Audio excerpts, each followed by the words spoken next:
Bonjour à tous et bienvenue dans ce nouvel S1 caucasien, c'est de nouveau Daeg, avec de nouveau un format court, c'est vrai qu'on les aime bien ces petits formats courts, ça permet de traiter de pas mal de choses. Aujourd'hui on va parler des gilets jaunes et surtout de quelques leçons stratégiques vraiment à tirer de ce mouvement d'actualité, ce mouvement social et politique.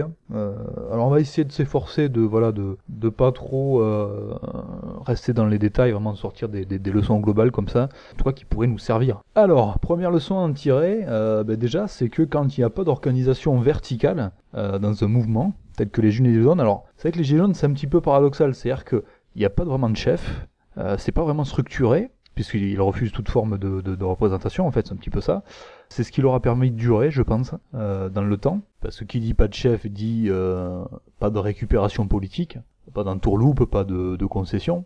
Mais au final, il n'y a rien vraiment de concret, d'efficace qui n'émerge du mouvement. Puisque vu qu'il n'y a rien de très clair et de très stratégique, on peut pas tenter grand chose, quoi. Donc ça c'est vraiment une leçon à retirer, c'est que sans verticalité, il n'y a pas vraiment de visibilité très claire, il n'y a pas d'efficacité aussi, et que au final tous ces trucs un petit peu issus des réseaux sociaux, du virtuel, au final ça n'a rien de tangible, ça n'a pas vraiment en tout cas il y a une efficacité réelle qui est très limitée. Et je veux dire c'est humain, dans toute société humaine, on a forcément une organisation, une hiérarchie, une société du mérite, certains l'appelleraient comme ça, avec des gens qui assument des responsabilités, qui jouent leur rôle de leader, pour porter les revendications, coordonner les gens, c'est naturel. C'est une organisation complètement naturelle. Dire que je suis un peu trop fasciste, ce que j'assume totalement d'ailleurs, mais ça ne peut pas marcher. Sans ça ne marche pas. Une société humaine sans organisation, c'est le chaos, tout simplement. En plus, on a vu que dans notre milieu, on avait quand même un grand besoin de chefs, un peu trop exacerbé d'ailleurs, à mon avis.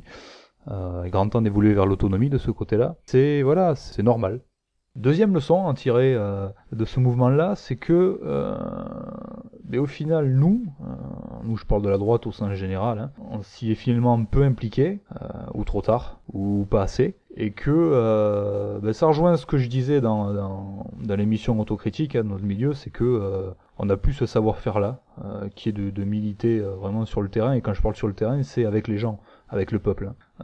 Parce que justement, par excès de zèle populiste ou anti-populiste, au final on est complètement déconnecté des envies et de l'urgence du peuple. Donc voilà, encore une fois, on se révèle pas au niveau de l'histoire et on perd une jolie occasion. Alors pas forcément d'orienter les débats ni les revendications, mais au moins de se mouiller, quoi. Donc je vais une fois de plus le répéter, il est grand temps, et le mot est faible, il est grand temps d'investir le réel pour de bon. Il faut reprendre tous les domaines, dans l'idéal aux gauchistes.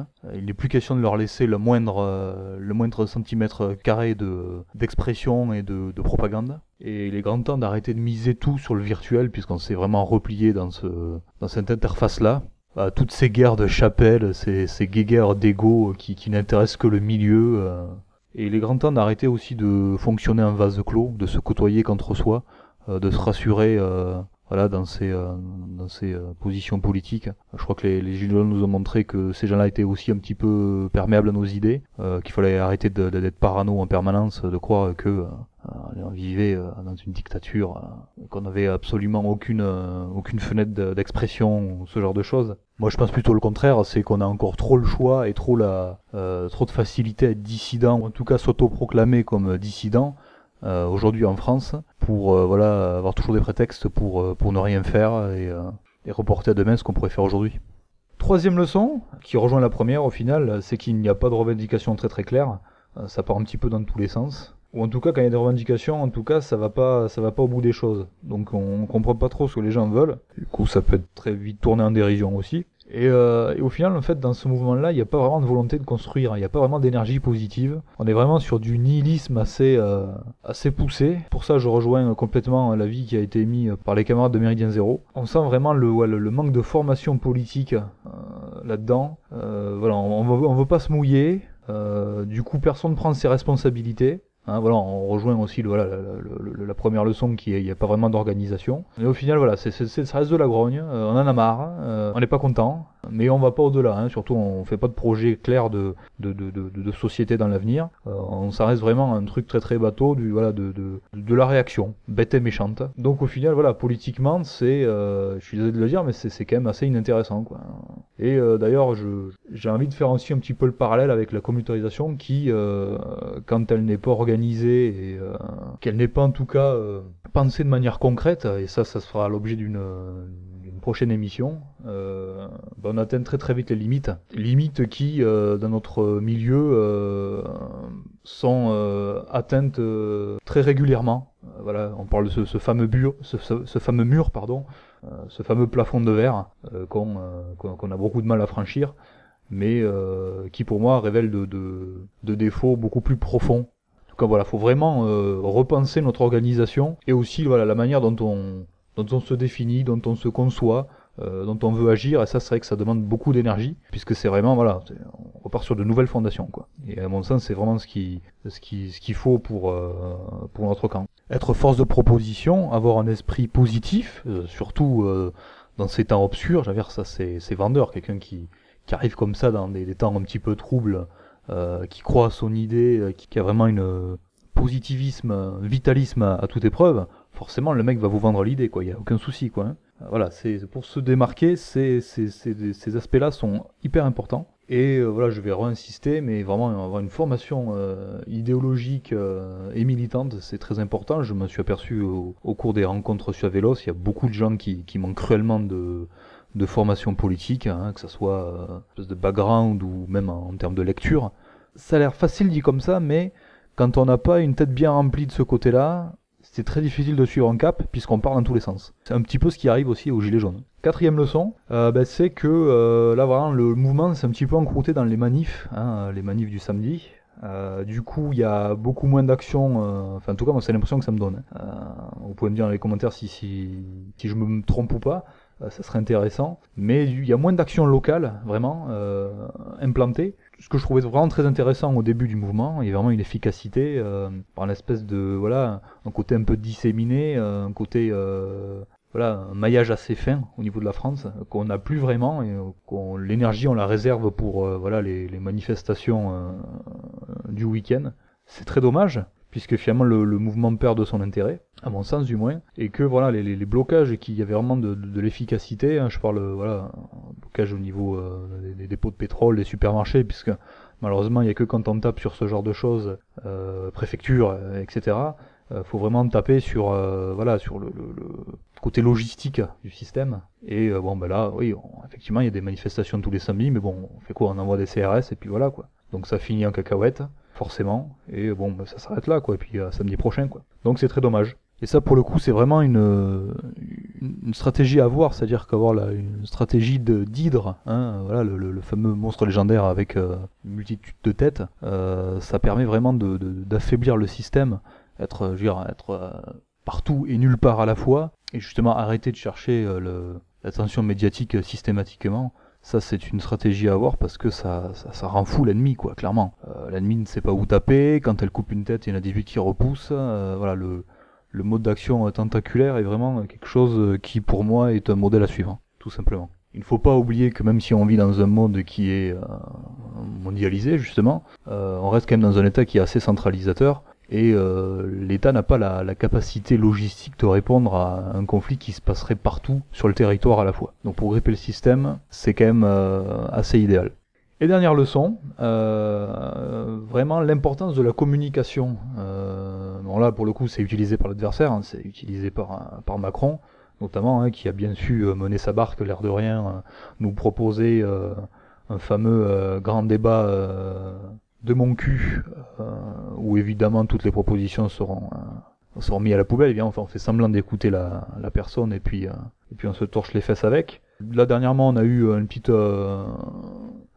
passement de jambes antisémite, enfin on a essayé de rediriger le troupeau en disant voyez regardez ce qui arrive à Finkielkraut, alors voilà, faudrait pas trop faire le lien finalement avec la taxation et le fait qu'on balance la plupart de cet argent-là aux migrants, parce que sinon ben voilà on vous réagite l'épouvantail antisémite, et bon derrière c'est les années 30, c'est Hitler quoi. Donc voilà, commencez pas trop à à conscientiser la question identitaire, hein, puisque certains commencent à le faire. Donc voilà, l'importance de la communication pour endormir les gens, hein, une fois de plus, avec des petites mesurettes, hein, des grands coups de communication médiatique. On canalise la colère. Ça fait partie des qualités de Macron, malheureusement, mais on peut s'en inspirer, justement. Et moi, je crois que je l'ai déjà dit dans l'émission sur l'ingénierie sociale, mais je trouverais ça très intéressant que des gens de notre milieu se penchent sur ces codes-là, c'est la psychologie des foules, pour reprendre l'ouvrage très connu de Gustave Le Bon, qui est pas si intéressant que ça d'ailleurs au passage. Mais voilà, vraiment s'inspirer de la communication, puisque malheureusement, la forme l'emportant sur le fond, surtout voilà, à l'heure des réseaux sociaux et de la communication, des flux de communication très rapides. Ben voilà, une fois de plus, qu'est-ce qu'on attend pour avoir cet outil-là dans notre poche, quoi. D'ailleurs là, j'ai envie de dire, puisque forcément, de plus en plus de gens travaillent dans le tertiaire, y compris dans notre camp, les informaticiens, les graphistes et compagnie, les cocos, ça serait grand temps de vous réveiller, de faire des logiciels de communication, des sites, des réseaux, je sais pas, plein de choses à inventer, mais pour nous, pour notre compte, pour notre gueule, pour être vraiment indépendant un maximum. On y pense ou comment ça se passe? Allô? Alors dernière chose, en préparant ce sujet, je suis tombé aussi sur un article de France Info, intitulé 9 leçons à tirer des gilets jaunes. Alors c'est un article qui en fait des caisses sur l'outil Facebook. Je ne pense pas du tout que la révolution viendra de ce genre de réseau. C'est un très bon outil pour faire de l'agite propre.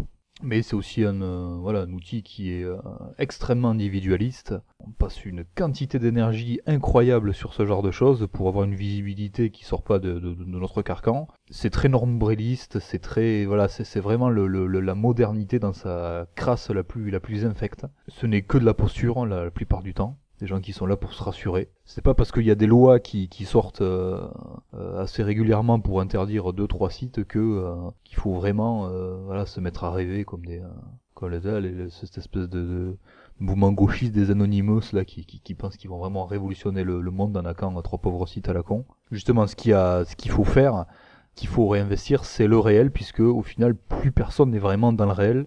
Tout le monde est planqué derrière des écrans. Vous le voyez, vous prenez le métro, vous allez dans la rue, même en soirée, tout le monde est devant son putain d'écran de smartphone. Ce qu'il faut justement, et ce qui est révolutionnaire aujourd'hui, c'est d'être dans le réel, investir le terrain. Comme le fait le Bastion Social par exemple, plus personne ne le fait. Il n'y a que quelques crasseux qui font ça avec des squats.